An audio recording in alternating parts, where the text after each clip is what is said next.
আপসের নেত্রী BNP chairperson ও সাবেক প্রধানমন্ত্রী বেগম খালেদা জিয়া আর নেই। ইন্না লিল্লাহি ওয়া ইন্না ইলাইহি রাজিউন। আজ ভোর 6টায় তিনি ইন্তেকাল করেছেন। বিএনপির পক্ষ থেকে নিশ্চিত করা হয় বেগম খালেদা জিয়া আজ সকাল 6টায় ফজরের ঠিক পরেই ইন্তেকাল করেন। খালেদা জিয়ার মৃত্যুর সংবাদটি নিশ্চিত করেছেন তার ব্যক্তিগত চিকিৎসক, দলের স্থায়ী কমিটির সদস্য ডক্টর এজেডএম জাহিদ হোসেন, মহাসচিব মির্জা ফখরুল ইসলাম আলমগীর, এমনকি প্রধান উপদেষ্টা ডক্টর মোহাম্মদ ইউনূস।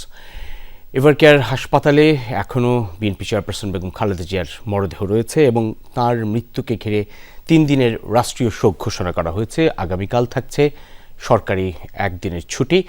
এর পাশাপাশি বিএনপির তরফ থেকে 7 দিনের শোক পালন কর্মসূচি ঘোষণা করা হয়েছে।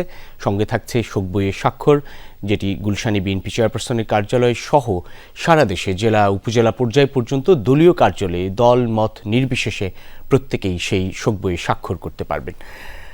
আজ বাংলাদেশের ইতিহাসে এক শোকের দিন, এমন শোকের দিন এর আগে এই দেশের সাম্প্রতিক ইতিহাসে কোনো নজির নেই।